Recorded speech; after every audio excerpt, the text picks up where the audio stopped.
Hello, and welcome to the Blackstone Solicitors channel. Salary caps, two words that can cause real worry in professional sport.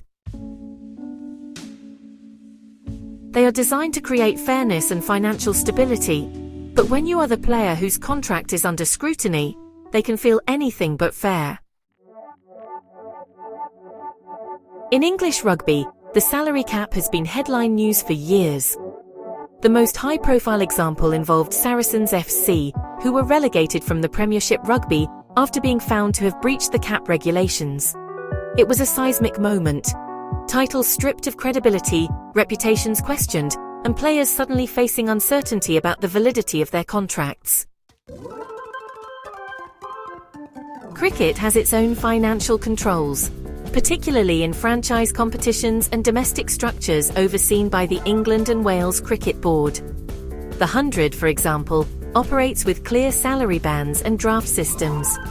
On the global stage, tournaments such as the Indian Premier League are built around strict auction budgets. So, where does that leave you as a player? If your club has breached the salary cap, is your contract legally enforceable? The starting point is this: your contract of employment remains a binding legal agreement unless and until it is lawfully terminated. A breach of salary cap regulations by a club does not automatically make your contract void.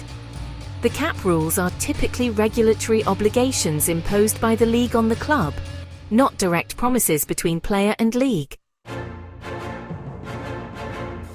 However, complications arise where payments have been structured in creative ways.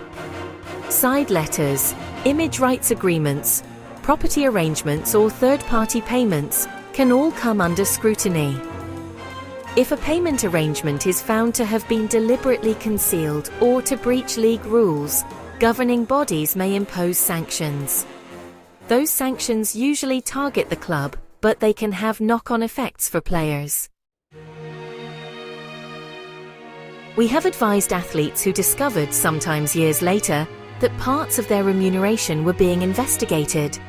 The immediate fear is whether they will be required to repay sums, or whether their tax position is exposed. In most cases, if a player has acted in good faith and relied on professional advice, liability sits with the club. But each case turns on its facts. There is also the issue of restraint of trade. Salary caps, draft systems, and squad limits all restrict earning potential. English law does permit such restrictions in sport, provided they are reasonable and serve a legitimate purpose such as competitive balance. Courts have historically recognized that sport has unique characteristics. That does not mean every rule is immune from challenge, but it does mean they are often upheld. From a practical perspective, the best protection is transparency. Understand how your total remuneration is structured. Ensure side agreements are properly documented. Ask questions if payments are routed through unusual channels. And if your club becomes subject to an investigation, seek independent legal advice immediately. Salary caps are here to stay in rugby and cricket. They aim to protect the game, but they can create significant personal risk if not handled properly. At Blackstone Solicitors in England, we advise players, agents, and clubs on contractual disputes, regulatory investigations, and the enforceability of sports contracts. If you are concerned about your position, do get in touch.